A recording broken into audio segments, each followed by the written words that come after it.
welcome back. Today's topic is symbolic fuzzing. What does symbolic fuzzing mean? Well, actually, it's a variant of concolic fuzzing, which you have seen in the last chapter. And interestingly, it is the older technique. So first came symbolic fuzzing, and only afterwards came concolic fuzzing. You remember, concolic fuzzing is a portmanteau word that combines concrete executions and symbolic execution. And symbolic execution can be imagined, well, in hindsight, as concolic minus the concrete, meaning that we're only doing symbolic execution here. And the idea of using symbolic constraints and symbolic execution in order to generate tests has been around for quite some time. And if you already went through all the material of concolic fuzzing, then you will find that the material we're looking in here is actually pretty easy to grok and pretty easy to understand. Lots of engineering, but in terms of concepts, it's actually pretty straightforward. So, before we go into actual details of the implementation, I'm not going to spend much time on that. I'm going to present you what the symbolic fuzzer does from a usage perspective. And for that, I'm switching over to some Scratchpad in here, in which I already have imported the two most important fuzzers, namely the symbolic fuzzer, not very surprising, and also a variant called the simple symbolic fuzzer. So what do these two programs do? For this, I'm going to go and bring in one of our favorite programs here, namely the triangle program. Here we go. This is the triangle program, which you already have seen during concolic fuzzing. This triangle program also is very old, actually. It's one of the oldest examples in testing books, illustrating the need for testing every branch in a program. And what we have here is yet another instance of the triangle program. The only thing that is interesting in here, in contrast to the previous triangle program, is that every single element actually has a proper type annotation, and that for a reason, because our symbolic fuzzer actually requires all elements, all variables to be properly statically typed, because if it doesn't have a type, then it won't know how to reason about a program. So here's our triangle program. And what does the symbolic fuzzer now do? The symbolic fuzzer does not need any execution at all. It takes just the code of the function that we're interested in. It collects the path constraints on the path to in every single path that the program can take. And then it feeds these to our Z3 constraint solver. It doesn't have to be Z3, can be any constraint solver. And then it totally relies on the constraint solver to solve these constraints and thereby actually eventually doing this for every single branch, meaning that it will cover every single path in the program. That is not very complicated. And let us do this right away in an example. So let me define check triangle here. And now what I'm doing is I am instantiating a fuzzer. Let's call this triangle fuzzer. And to start with, I'm going to use the simple symbolic fuzzer. And this takes as an argument just the function that we want to fuzz. So this is really easy to use. So just the function goes in. Here we go, and here we have a fuzzer. And now we can actually go and use again the fuzz function of our fuzzer. Here we go. Let's do this 10 times. Oops. Oh, what's that again? Here we go. And what do we need to do next? Oh yes, we need to triangle fuzzer.fuzz. So we create an input for the this function, and we're simply going to look right away into what this function actually looks like. And yeah, thank you very much for telling me how to print things. That's actually all we need to do, I think. Triangle fuzzer.fuzz, and we print the arguments. Okay, oops. And you see this is super fast. Oh, super fast being relative here. We'll pretty quickly come to the limits of symbolic fuzzing. But for a simple function like this, and you actually, if you look at the arguments that are being produced here, you already see that we're getting some equilateral triangles. We're getting some scalene triangles, and we are also getting some isosceles. This is an equilateral one. All sides are the same, and we also have isosceles triangles where two sides are equal, and we do have scalene triangles where all these three actually have different values. So that's very simple. See, so we just generate a number of inputs, and these inputs systematically cover all the various paths in our program. So let's try to find out what these triangles actually are. So for this, we can actually access the individual arguments in this dictionary. So this is A. This is B,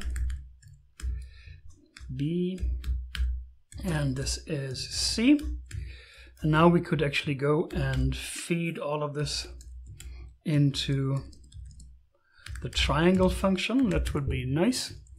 Check the triangle of A and B and C. There we go. Unfortunately, that's not going to work because these values for A and B and C that you see here are actually values as returned by the Z3 constraint solver. So they're actually not Python numbers, but they're symbolic numbers. We first need to convert them into Python numbers, and we do this by applying the method asLong. And asLong converts them into regular Python long integers. So if I do all of this, let me see. This works. I'm so happy. So what we see here again is an isosceles, a scalene, an isosceles. Actually, I think we should go and reset the whole thing up front, and then we get all the various branches within the triangle program. This was easy, wasn't it? Yeah, that was so easy. Why doesn't everybody simply use Why doesn't everybody simply use symbolic fuzzers? Because there's a catch. And the catch with symbolic fuzzing is that this works pretty well if you have a finite number of paths, and the conditions leading to these paths actually still can be solved. Obviously, there can be conditions that are impossible to solve. So if you have something like, let's just type this in here for the fun of it. If hash of A equals 0x blah, blah, blah, blah, blah, something, oops, that's a bit too much, something like that, then hash is a trapdoor function, and there is no way to actually construct a variable A for which a hash is equal to a given value. If you can do that for common hash functions, you will break a lot of cryptography and you will become very famous. Unfortunately, no human at this point can do that, or at least we don't know of any human who can do that. And our constraint solver Z3 also is not able to do that, so we are not able to solve these. We are not able to come up with constraints, to solve constraints that complex. So that's one obstacle. The bigger obstacle, however, is that as soon as you have loops in your program, loops or recursion, even aliasing can be problematic, but loops and recursion are the biggest ones. So as soon as you have an unlimited number of paths in your program, then obviously this is also going to be very difficult for a constraint solver to solve an infinite number of paths. And this happens when you have loops and when you have recursion, and that's when symbolic fuzzers come to their limit. Either you provide a so-called loop invariant, which actually describes a property which holds across all loops, or loop iterations. Unfortunately, there is no automatic way to do this in all generality. Or And something else you can do is to unroll the program for a number of loops. So you convert the loop into up to a finite number of iterations, and then for each iteration in there, you again compute the constraints. Let me illustrate that in another example. So let me come up with a program that actually does have a loop. And here comes again an example right out of our chapter. This is the greatest common divisor. Here we go. We have GCD, greatest common divisor, say of, well, 5 and 15. What's the greatest common divisor of 5 and 15? Not very surprising. This is 5. And if we have 45 and 15, that's 15. Maybe we shouldn't come up with a multiple. The other 40 and 15 is 5, so that's all fine. Again, in here, in our greatest common divisor program, we need to annotate all the individual variables, such as c, making sure that c is an integer. Now we even have some arithmetic in here, some more complex arithmetic, and we have a loop in here. So at this point, the simple symbolic fuzzer no longer is going to work, but instead we can use a more advanced fuzzer. So let's first, let me try out what happens if I take the simple symbolic fuzzer here and apply this on GCD. Can I do this? Good question. I have no idea whether this works. Okay, it's running. There we go. Oh, yeah, it's running. It's not working at all. It's not going to take the program as is because it runs into an infinite, it runs into something, oh yeah, looks pretty deep. It runs into an infinite recursion as it tries to reason through the loop. So no chance here. So this is not going to work. But what we have instead is an advanced symbolic fuzzer, which we simply call symbolic fuzzer. Here we go again, symbolic fuzzer. This is how you could do it if you have a couple of minutes of time. So, but in practice, for a small program like that, you would like to actually limit its iterations and like things. So it does have a couple of parameters, which gives the number of attempts it takes to actually solve to actually try to find a solution, the number of iteration it takes, and the actual depth in the program that it reasons through. So all of these come in these extra parameters here. Hint, if your symbolic fuzzer takes too long, and it will, this is a typical way to actually limit its strength. So now we have the GCD fuzzer, and you can already see it takes a moment to just instrument and reason through the program. And now what we can do with that is we can go and actually pick and actually create a couple of extra inputs in here. So again, we let the fuzzer give us a number of program arguments, and then we print these out. Print args. So I'm going to make this very simple here. And here we go. And it creates a couple of inputs: 5, 3, 1, 4, 4, 5, 6, -12, 3, 4, 2, 2. And again, each and every input in here is going to cover another path in the program. And here, the path actually also means different loop iterations. So one takes 2 iterations, the next one takes 3 iterations, 4 iterations, and so on. So all the various combinations, including swapping variables at the very beginning, as we have them in here, are actually covered in here. So all of this sounds super neat and would work, and in principle works well. The only trouble is that as soon as you go to examples that are more complex than just one single function, a bit of arithmetic, then you will quickly find out that symbolic reasoning on programs does not scale well. And the reason for that is that the number of paths in the program explodes, in particular with loops, and the constraints become more and more complex, and it becomes harder and harder even for advanced symbolic fuzzers to find paths through there. In the chapter on symbolic fuzzing, you will find all of the implementation itself, and in particular we have some neat visualizations in here which actually show you the graph that we're going through. So here you see the possible paths in the triangle program. So if A equals B, then it's true. If A equals C, then it's true. If B equals C, and so on. So and here we have the individual return values. That's still somewhat manageable. Let me make this a bit smaller such that you can actually see the entire thing. If I manage to, let me do this one more step smaller one more time. Okay, let me try that again. Oops. Does it get smaller? Is that smaller than before? Oh yes, now it's smaller. Okay, now you can actually see more of that graph in here. And this is just for the triangle program. And a bit further down, we actually also do have a graph for the GCD program, I think. Let me just see it.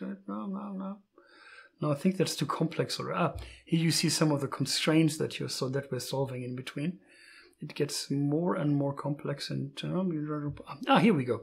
This is our GCD program, and here you also see the loop, and any path in that graph makes another test case. And yes, obviously, since there's an infinite number of possible iterations through that loop, there's also an infinite number of possible inputs if you want to cover every path in here. So this is the concept of symbolic fuzzing, namely to take a program, to collect its constraints, to convert these Python constraints, in our case, into the format that the constraint solver accepts. You will find in the chapter that there's an awful amount of engineering with that, actually taking all these constraints and converting them back and forth into Z3 format.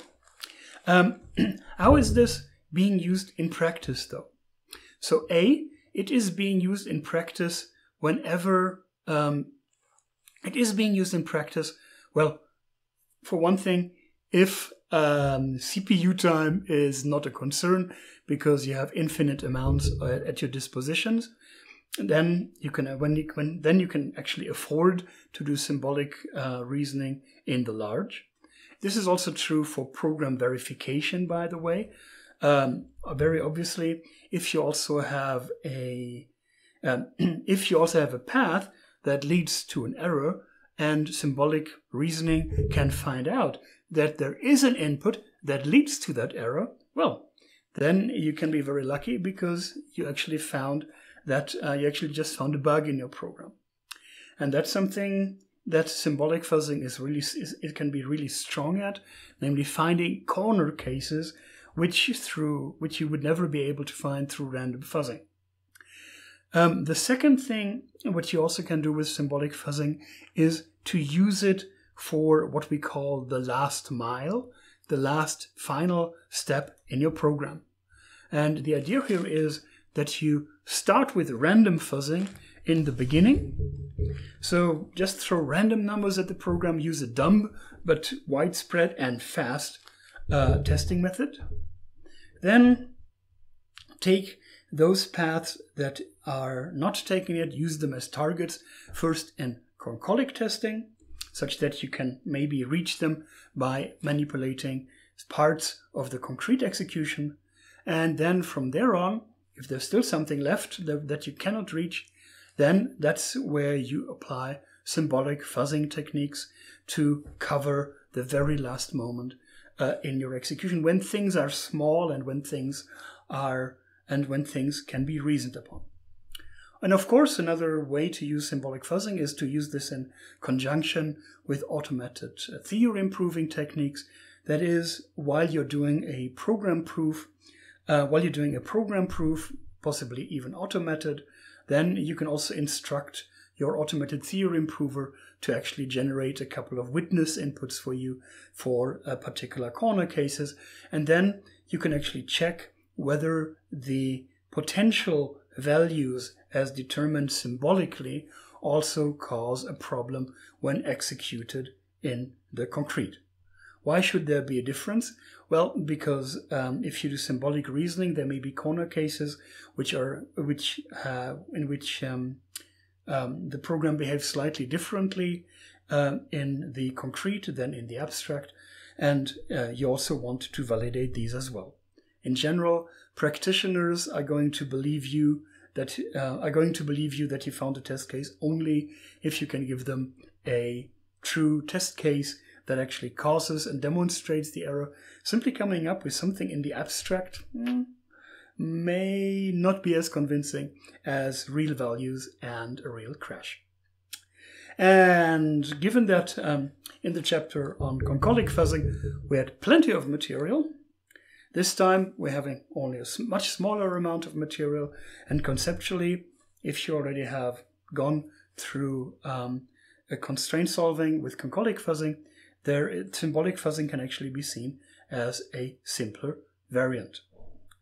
Having said all that, I'd like to invite you to go through the chapter and investigate the methods that are being used to collect these constraints, because once you have mastered this concept, have been able to collect those constraints, then you are very close to actually solving those constraints as well, possibly by hand or possibly using a constraint solver of your choice. So enjoy.